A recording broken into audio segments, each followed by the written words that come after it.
Olá, gente querida, que bom a gente estar aqui em mais uma aula. Ildete, Darlan.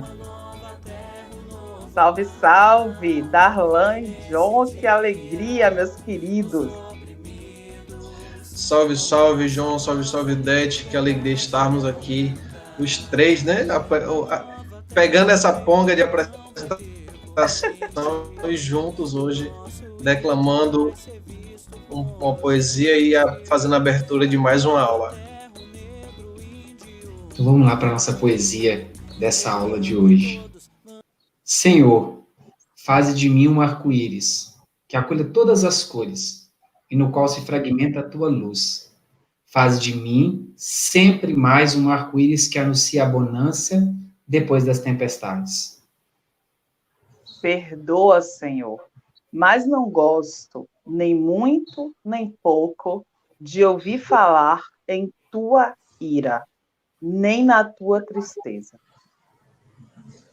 Tu sabes o trabalho imenso que me causa levar irmãos queridos a combater a ira e lutar eu mesmo como um demônio da tristeza. Como de repente apresentar um mau exemplo e logo um mau exemplo teu. Esse poema é do nosso querido profeta, Dom Helder Câmara, a quem dedicamos essa aula de hoje. Esses poemas eles estão nas circulares 23 e 24, também do dia 22 de junho de 1969. E para a gente começar também, começamos com poema, com poesia, para a gente começar com música, para a gente rezar. Hoje nós vamos receber de forma especial e com muita alegria o nosso irmão Zé Vicente, que vai tocar e cantar para a gente a música Humana Prece. Bem-vindo, meu irmão. Agradecido a vocês, um grande abraço a cada um e cada uma.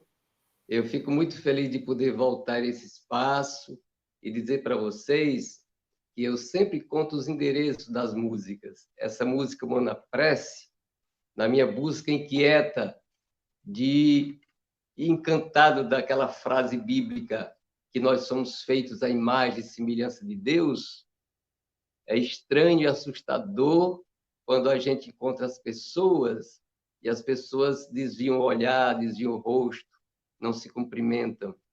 E a gente vive numa situação de pandemia em que uma das ressacas grandes que pode ficar é esse distanciamento das pessoas ficarem um pouco com medo umas das outras.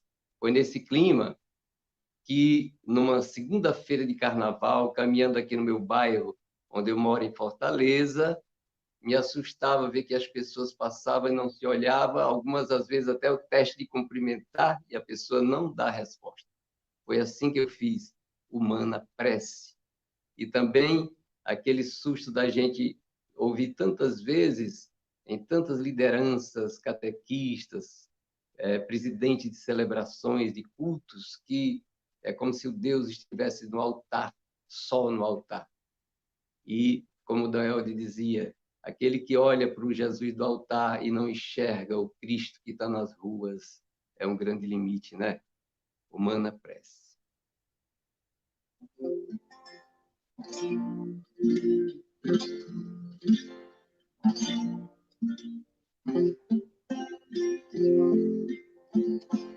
Humana prece a ti, meu Deus, estás aqui bem dentro e muito além de todos nós. Humilde súplica ao ser humano, pra gente não esquecer da luz do amor que nos gerou. Criaturas do universo, da terra e das águas, irmão, irmã de toda cria e do vento e do ar. Oh, dá-nos compreender, sentir, plantar, cuidar. Não sou dono da vida, a vida és tu, meu Deus, meu ar.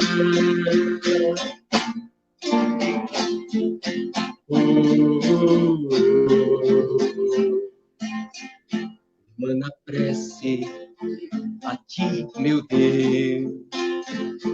Estás ali no altar, e muito além do que se vê. Eu de súplica a quem tem fé, pra gente só lembrar que Deus é mais, e é bem maior do que qualquer igreja, do que religião, do que toda ciência, ou estado, ou nação. Pode-nos respeitar no óvulo, na semente, em cada semelhante, ó Deus mistério, ó Deus presente, em cada semelhante, ó Deus mistério, ó Deus presente.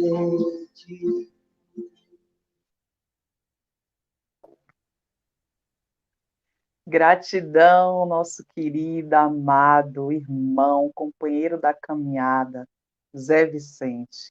Gratidão, gratidão. E a nossa aula de hoje tem o seguinte tema: a oração, intimidade de amor e compromisso político. Para mais uma aula, vamos convidar o nosso querido irmão Marcelo Barros. Beleza, gente, estar juntos com vocês e mais uma aula do nosso curso.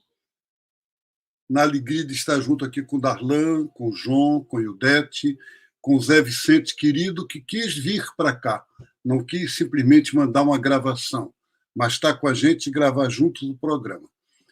Muito obrigado. De fato, como disse a Ildete, oração, intimidade de amor e compromisso político.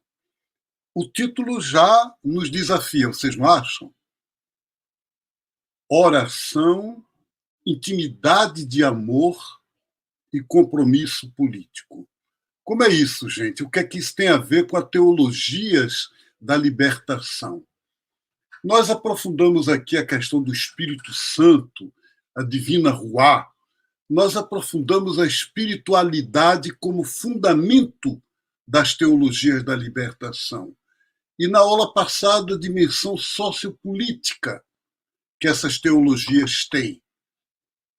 Agora nós vamos refletir sobre como fica essa questão da relação íntima, direta da oração.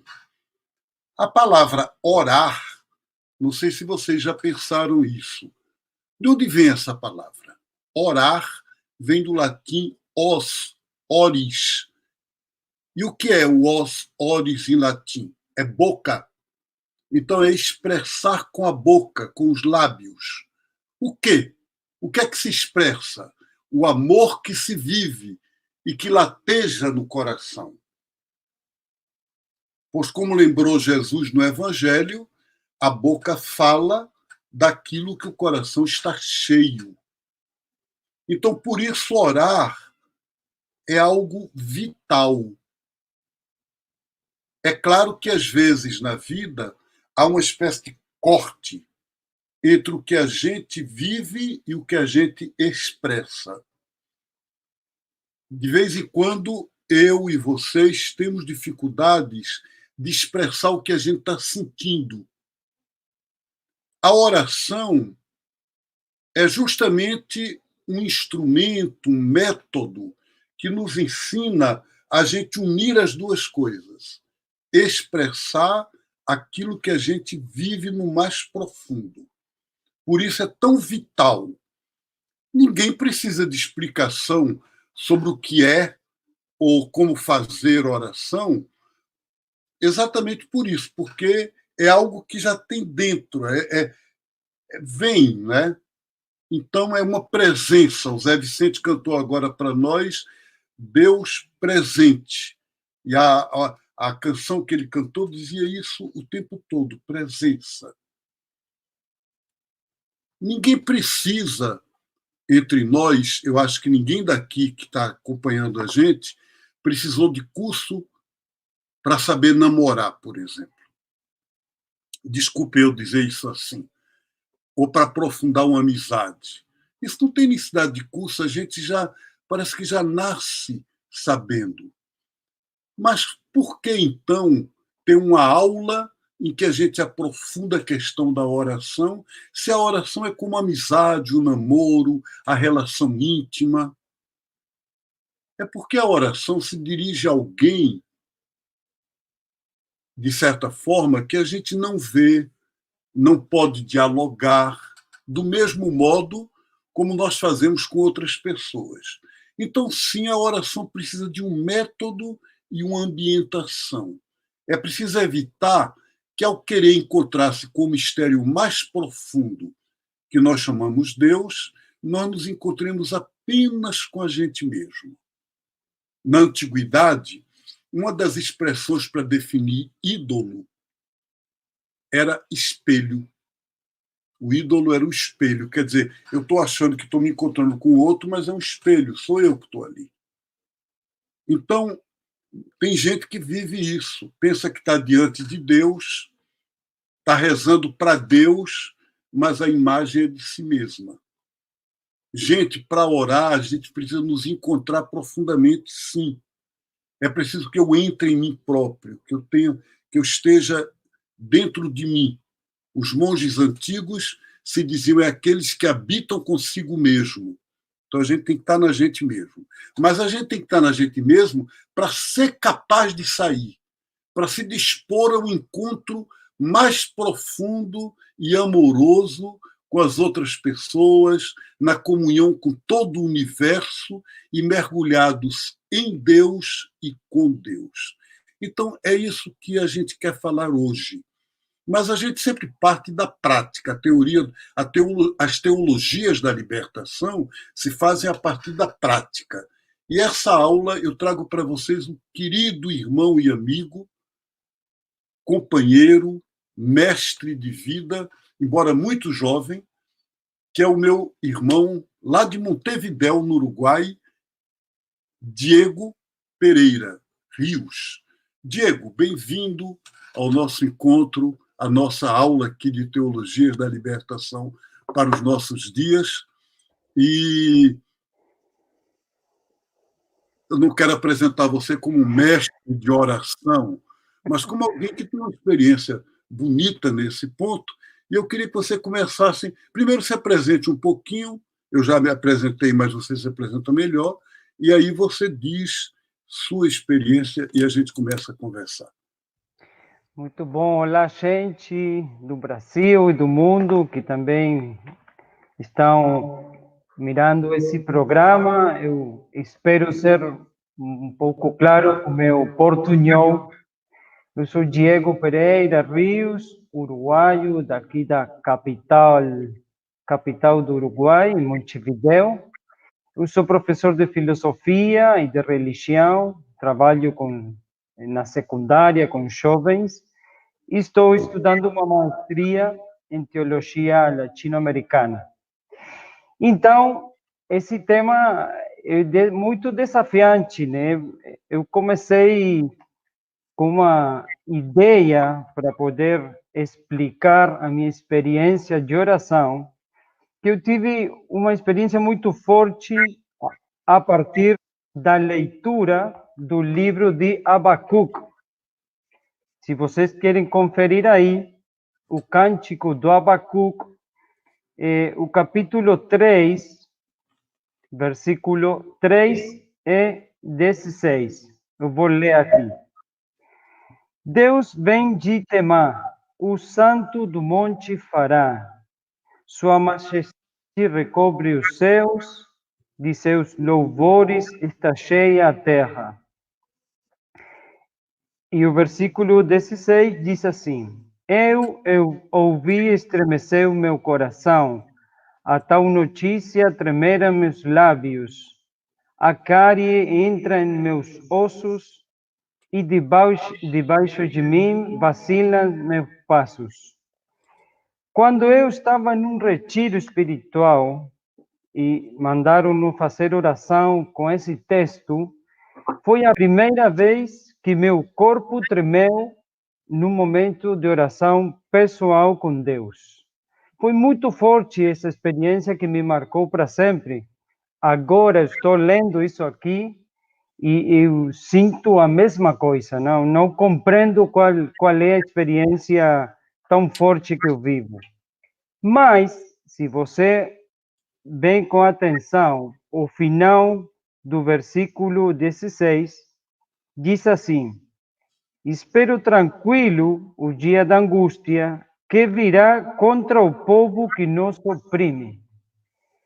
Tempo depois desse retiro, eu voltei a ler esse capítulo e compreendi, ou fui compreendendo pouco a pouco, que essa experiência de bênção, de encontro com Deus, me fazia mais sensível ao sofrimento dos meus irmãos e que eu tinha que atender de alguma maneira. Eu sentia que Deus me abençoava tanto, me dava tanta fortaleza interior, que eu, para alguma razão tinha que ser. Então, eu fui compreendendo, também falando com outras pessoas, que eu tinha que ir da minha experiência interior, olhar a realidade de sofrimento, de injustiça, e sentia que Deus me estava chamando a fazer algo com esses irmãos também, por esses irmãos que estavam sofrendo. Então, eu fui compreendendo e assim eu assumo a realidade da oração. É sim um encontro pessoal com Deus que faz tremer os ossos, como diz aí, os lábios, o corpo, e aqui nós tentamos compreender, eu faço a compreensão de comparar a experiência de oração com a intimidade, incluso, do namoro, né? Entre o encontro das pessoas, que tem isso que nos arrepiam, que nos faz arrepiar, que nos faz tremer. E então, como é que nós trasladamos essa experiência interior profunda, íntima com Deus para fora, não? Então, nós podemos olhar a realidade, o sofrimento dos irmãos e sentir o chamado de Deus de fazer algo também por eles. Essa foi uma primeira experiência que eu fui compreendendo da oração. Diego, que alegria, coisa boa ouvir esse testemunho seu. E você pegando o texto de Abacuque, você vai direto para a experiência do exílio, do cativeiro, né, que o Abacuque viveu na época dele, 6 séculos antes de Cristo, e você vive a oração como uma espera da manifestação da justiça de Deus. E uma justiça que não é vingança, mas é justiça para os opressores, deixar de oprimirem, e libertação para os oprimidos. Isso, para nós, é um desafio até hoje, permanente, muito importante, muito atual. Você diz que a oração tem algo de conjugal, e me lembrou uma experiência que eu vivi nos anos 80. Eu encontrei um índio, conheci um índio lá, Carajá, lá no Rio Araguaia, né, na Ilha do Bananal, e o pessoal dizia que ele era um homem de profunda oração. Então eu fui falar com ele e disse para ele, perguntei a ele, como é que você ora? Eu queria aprender. Ele olhou para mim e disse, você é muito indiscreto. Perguntar sobre a minha oração pessoal é mais indiscreto do que você perguntar sobre a minha relação sexual com minha mulher. E eu não imaginava essa reação.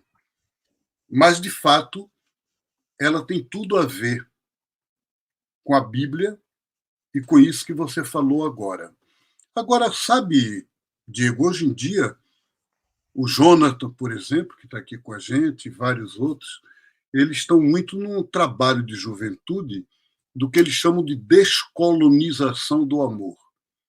Quer dizer, da relação que não faz do amor conjugal, sexual e íntimo um departamento, e da política e da relação humana um outro mundo. Mas eles ligam tudo num único ser e numa única energia afetiva. E eu estou achando que este é o caminho da oração para todo mundo que está dentro do caminho do processo libertador, de um cristianismo libertador. Você não acha? Sim, Marcelo, eu acho que não podemos nós separar as dimensões da vida, porque o ser humano é um todo completo e complexo, né? E eu acho que a herência, sobretudo da filosofia de Descartes, não? O dualismo que nós vivemos também vai levando a separar o corpo do espírito ou da alma, e nós temos o desafio de unir isso, não só na oração, porque quando nós vamos à oração, como diz Abacuc, podemos sentir no corpo, mas também na dimensão pública, na dimensão social e política, ali também nós temos que invocar a Deus e muitas vezes vamos ser invitados por Ele a agir em seu nome. Eu acho que temos aí uma preocupação muito atual nessa época de pandemia, onde, bom, nós já vamos fazendo 2 meses que saímos das nossas casas ou trabalhos, já voltamos às aulas, mas vocês estão nesse tempo ainda guardados. Então, os 3 meses que nós vivemos encerrados em casa, foi difícil entender como ficar numa oração pedindo a Deus pelas vítimas do Covid, pela gente que estava com fome, aqui seriam as hojas populares, que faz a comida para gente que não tem trabalho, para o pobre. E como é que nós somos invitados por Deus a também agir e accionar no mundo?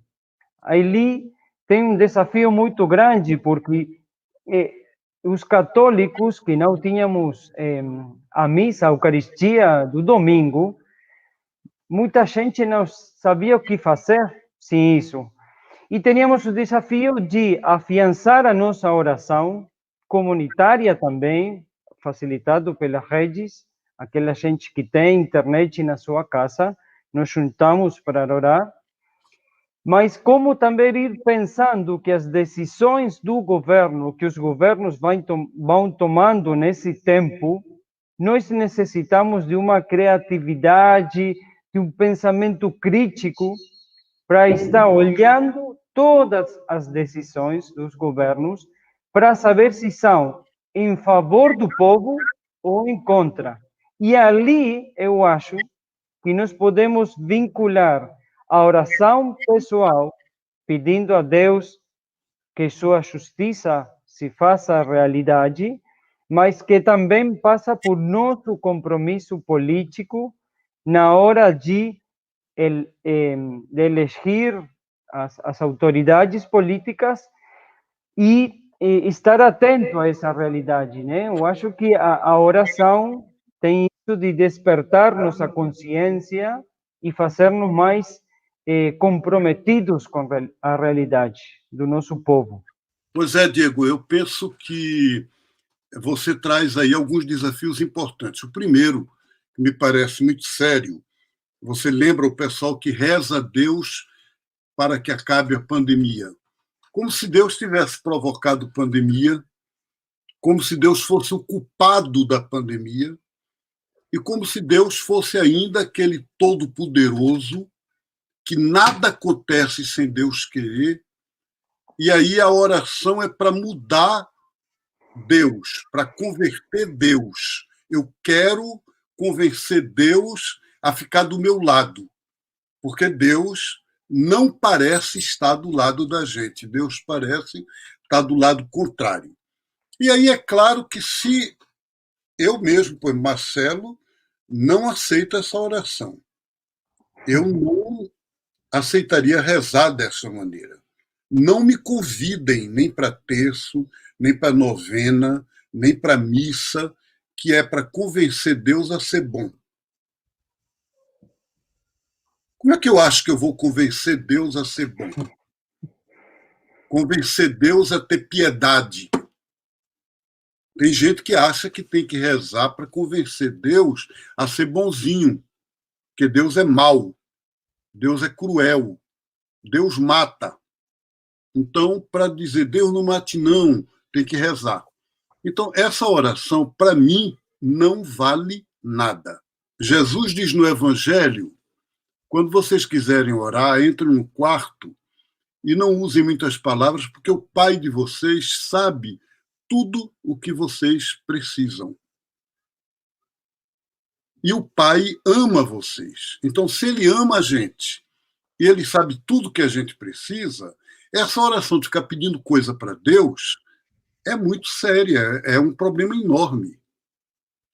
E aí eu tenho um bispo amigo que me diz, Marcelo, aqui na minha diocese eu tenho 2 tipos de cristãos, de católicos.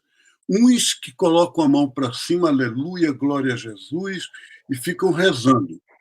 E não fazem nada para mudar o mundo. E o outro tipo de católicos ou cristãos que se comprometem socialmente, mas a minha impressão é que não rezam. Como a gente pode lidar com isso? E aí eu respondi para ele o seguinte: será que eles não rezam? Ou será que eles não rezam do jeito que você espera? Do jeito que você foi habituado? Do jeito que a igreja nos acostumou? Porque deste jeito que nós fomos habituados, eu, quando era pequeno, Diego, em Camaragibe, eu me lembro de ver o pessoal rezando para chover. Mas será que hoje em dia alguém aqui da nossa aula acharia, se eu convidar vocês, vamos fazer amanhã uma oração, uma procissão, todo mundo com lata d'água na cabeça, pedindo a Deus para chover? Não é uma oração meio mágica? Meio mecânica? Não é imaginar Deus como uma espécie de tapa-buraco de tudo que a humanidade não consegue resolver? Então, Deus não é tapa-buraco da vida da gente. Deus não é esse espécie de pai de criança pequena que tem que dar tudo. O Salmo 115 diz: o céu é de Deus, mas a terra ele entregou para nós. Então, somos nós que temos que administrar a terra. Somos nós que temos de cuidar de tudo. E aí, se eu rezo, se eu oro para Deus, é para que ele nos dê força, para que ele nos inspire, para que ele nos ilumine, para que ele nos ajude a ser amorosos como ele. E não para uma solução mágica das questões. No seu livro Diálogos com Amor, que você me deu de presente quando nos vimos em janeiro, em Belo Horizonte, na página 21, você cita o rabino Daniel Indech, que ele diz assim: os judeus não cultuam o Criador, ele é perfeito, completo e, portanto, não possui necessidades, que dirá uma necessidade narcisista de ser cultuado. Toda nossa relação com Deus tem foco em nós mesmos. Como exemplo, temos o verbo lehitpalel, orar em hebraico, que utiliza uma estrutura gramatical do verbo reflexivo, indicando assim que quando oramos, não oramos porque Deus precisa desse ato humano, e sim porque orar cumpre uma função de reflexão e autocorreção de postura pessoal frente ao Todo-Poderoso. Eu fiquei pensando nesse texto que você colocou aí, repito, na página 21, Diálogos com o Amor. Porque quantas vezes na oração a gente quer que Deus faça o que nós queremos que Ele faça, a nossa justiça personal.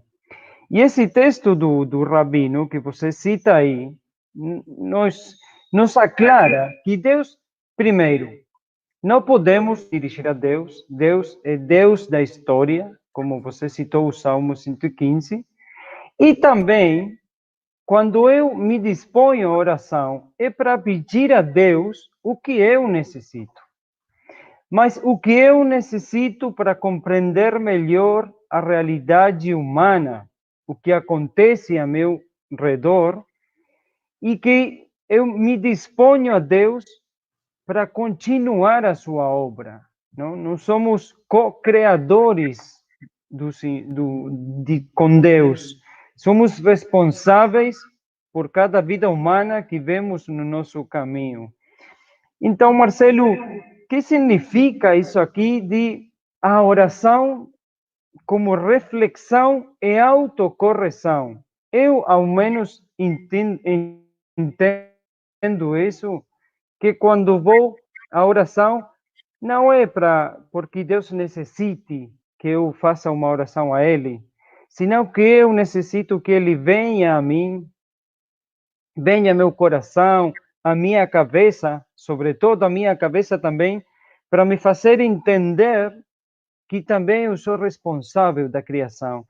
Então, nessa dinâmica, eu acho que nós, os cristãos, temos dificuldades de harmonizar a nossa vida, os nossos horários, nosso tempo, com a proposta, às vezes, que nos faz a igreja.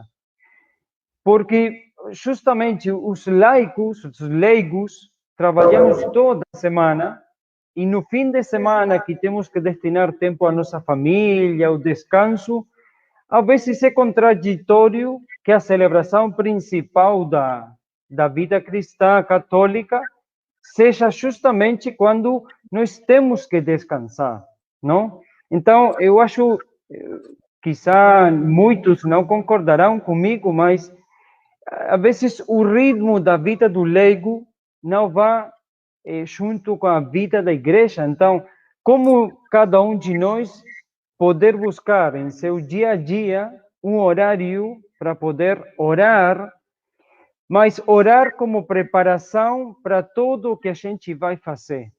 Toda a gente que nós vai se encontrar no caminho, todas as necessidades dos outros que vamos ver, e entrar nessa dinâmica de autocorreção, de autorreflexão, que diz aí o Rabino, que é a oração, para poder ser mais consciente de que Deus quer se mostrar através de nós.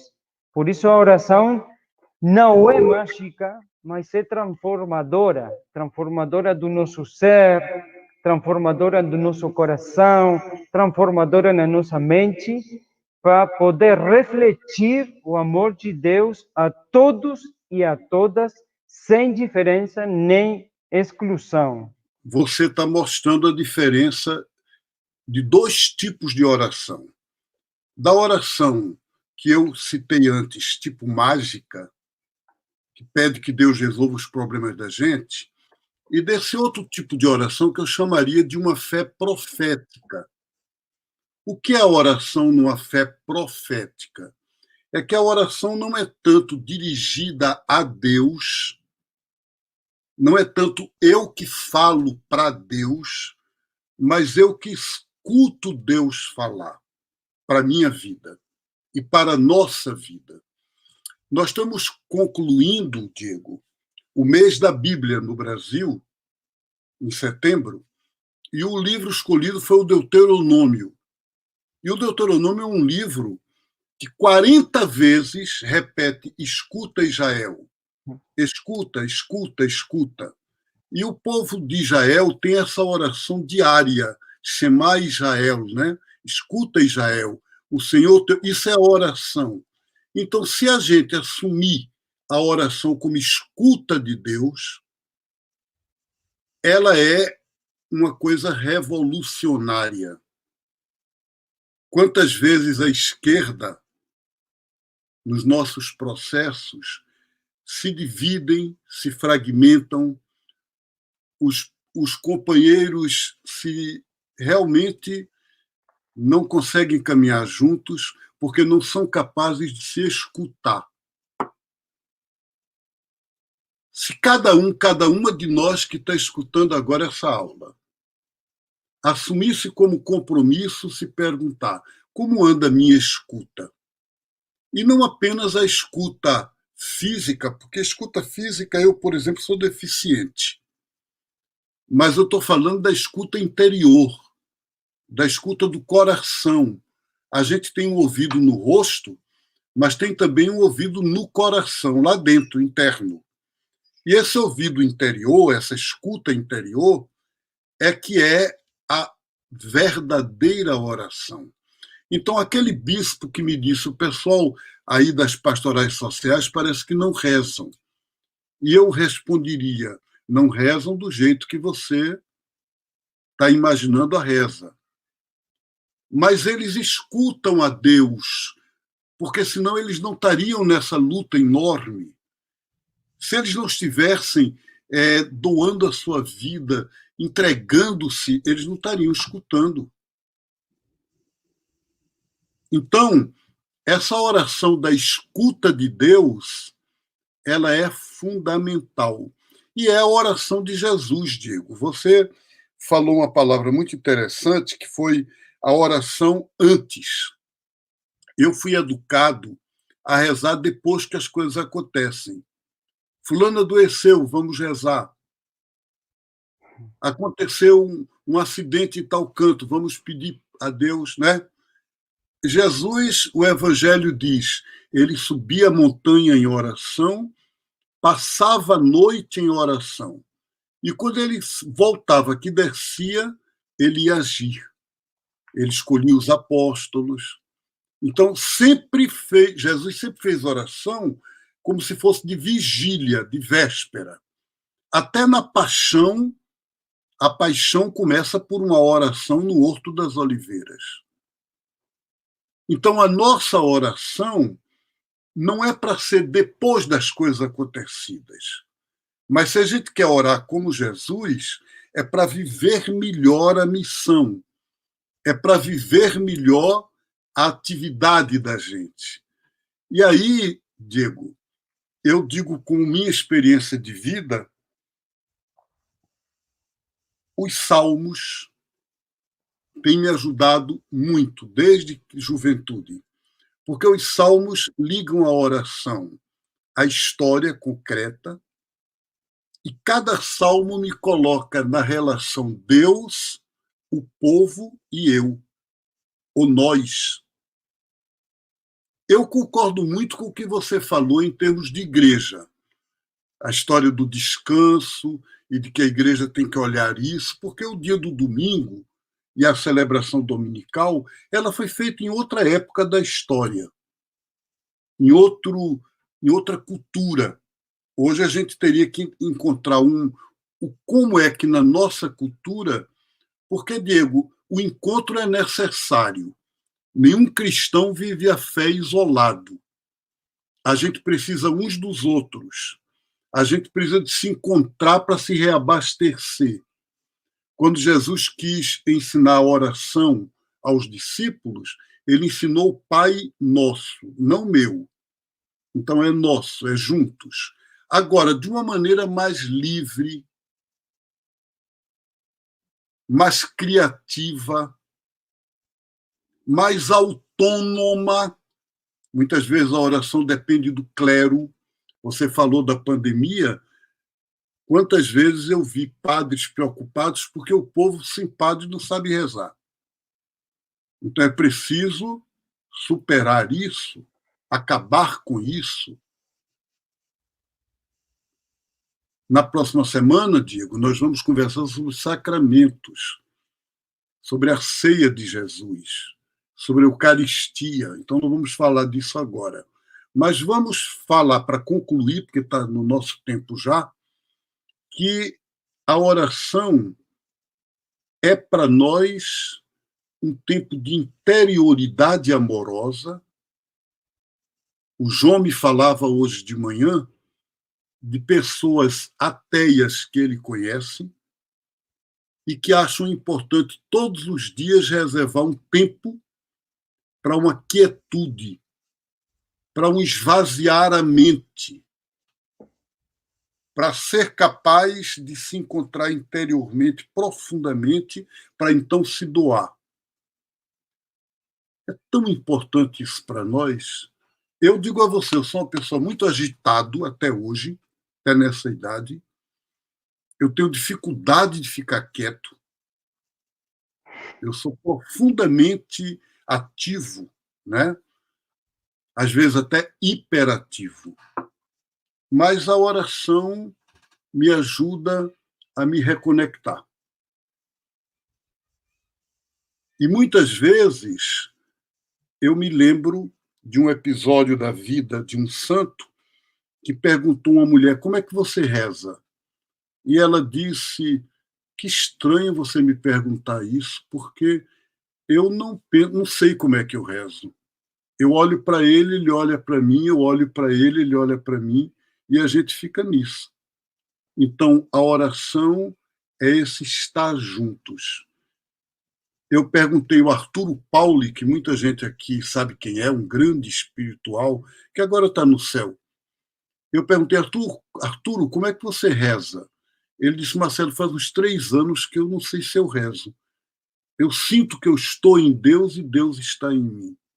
Então, gente, a última coisa que eu queria dizer agora nessa aula: a oração é uma postura de vida, é uma atitude.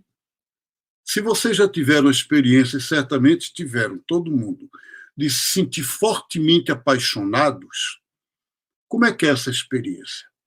Parece que a pessoa está dentro de você e que tudo que você faz, tudo que você vive, você lembra da pessoa. Você vai comer, você lembra a pessoa gosta de tal comida. Você olha uma flor e diz: me lembrei da pessoa que amo. Né? Então, a oração é isso, quando a gente atinge essa dimensão em Deus e com Deus. E aquilo que a gente chama de prece, quer dizer, de reza, é apenas uma expressão, um instrumento para a gente manter esta oração, que é a oração de atitude de vida, que não é de um momento, que não é de um instante, que não é eu rezo aqui agora e daqui a pouco eu não rezo mais. Não. Eu me sinto em uma oração o tempo todo na minha vida. Eu acho, gente, que até quando eu peco, eu rezo. Até quando eu falho, até quando eu não sou coerente com aquilo que eu quero, mas eu vivo essa fraqueza em união com Deus. Ele está em mim, eu estou nele, mesmo nisso. A bibliografia de hoje são 2 livros antigos que vocês não encontram fácil nas livrarias, mas tem nas bibliotecas, e eu sei que na internet, na estante virtual, eu encontrei todos 2. 2 livros simples, pequenos. O que eu acho mais importante é a Oração de Jesus, do padre José Comblan. José Comblan, a Oração de Jesus, editora Paulus. E o outro, Frei Beto, Oração e Ação. São 2 livros já dos anos 80, 90, mas vocês têm acesso a eles. Além disso, se quiserem pegar o livro que o Diego citou, Diálogos com Amor, é como orar os salmos hoje a partir da visão libertadora, lendo os salmos numa perspectiva de um Deus que não é exclusivista, de um leitor que não é só homem, é também homem ou mulher. Então, Diálogos com Amor, editora Censo. A tarefa já foi citada aqui, mas eu retomo. Eu proponho a vocês dedicarem cada dia um momentinho do dia, de manhã ou à noite, a uma quietude interior. E aí é um momento de intimidade com o mistério seu interior, um diálogo consigo mesmo, e uma leitura, uma visão interior do dia, o que você vai viver, o que você viveu. Jesus fazia isso, quer dizer, orava às noites antes de trabalhar. Dom Helder Câmara dedicava cada madrugada, acordava às 2 da madrugada para fazer uma vigília e escrever para a sua equipe. Eu não faço isso às 2 da madrugada, mas eu faço às 5, antes de começar as atividades do dia. Então, a proposta é essa, cada um faz na hora que quiser, mas dedicar um momento do dia, e eu não digo quanto, meia hora, 20 minutos, 1 hora, cada um veja o que é que pode, o que é que precisa, mas contanto que dedique esse momento interior. E pense a sua oração de uma maneira profética, não é tanto eu dizer para Deus coisas que Deus já sabe, mas é o que é que Deus me disse, o que é que Ele me pede como testemunha do projeto divino no mundo. Deus abençoe. Darlan, meu amigo, que aula boa, hein? Nossa, um tema como oração e a gente falando de paixão, de intimidade, de compromisso político, de consciência crítica. Nossa, que temática, né? A gente pensa que vai ter uma aula assim mais focada em uma dimensão, né? Mas como o próprio Diego dizia, o ser humano ele não pode ficar recortando as dimensões da vida, né? Tudo tem uma conexão. Então, foi uma aula muito forte. Eu gostei muito quando Diego trazia, né, ele partia falando assim: eu vou falar de uma experiência. E eu acho que isso é bacana. No nosso curso, nas nossas aulas, a gente está falando de experiências de vida, experiências pessoais, experiências coletivas, de transformação, de engajamento, de compromisso social, de uma teologia, de uma espiritualidade que liberta, que une pessoas. Então, tem sido, de fato, essa experiência riquíssima. E aí eu também destaco, né, quando o próprio Diego falava dessa experiência de oração, ele falava de como isso reverberava no corpo dele, né? Na nossa corporeidade. E como que a gente também precisa pensar nessa espiritualidade que faz tremer, né? Eu lembro também do evangelho da passagem ali dos discípulos e discípulas de Emaús, né? Que faz o coração arder, que faz o corpo tremer, que a gente sente no corpo, na pele, essa experiência espiritual. Então, essa beleza, né, da oração, essa beleza de uma vida espiritual de fato encarnada, de uma espiritualidade verdadeiramente libertadora. Então, essa questão também é muito forte, é uma oração que arrepia, é uma oração que nos compromete, é uma oração que a gente não quer mágica, a gente não quer que um Deus bata uma varinha, mande uma palavra e que tudo mude, mas a gente quer escutar Deus na intimidade do nosso coração para saber que é mesmo, diante de tanta injustiça, diante de tanto sofrimento, o que é mesmo que cabe a mim, que cabe a você, que cabe à nossa comunidade, para que a gente possa fazer desse mundo um lugar melhor, né? Um lugar melhor, de mais amor, de mais fraternidade, de mais solidariedade. Eita, essa aula realmente muito bacana. E eu acho que esse compromisso que Marcelo chamava a gente, né, nós que estamos fazendo o curso a, de fato, fazer esse compromisso de poder ter essa escuta, né? Escutar Deus, escutar os irmãos, as irmãs, na fraternidade, que a gente possa, de verdade, aguçar essa escuta. O que é que essa luz de Deus, o que é que esse Espírito, essa divina Ruá nos diz, nos envia? E o Dete, diante de tantas coisas que a gente poderia destacar, né? Acho que é uma sequência de coisas as mais interessantes, assim, as que me chamou muita atenção foi de ter a diferença de se ter essa oração como meta, mas também como caminho. Eu acho que é muito importante esse processo, né, da meta da oração, do caminho, do caminhar em oração, na oração.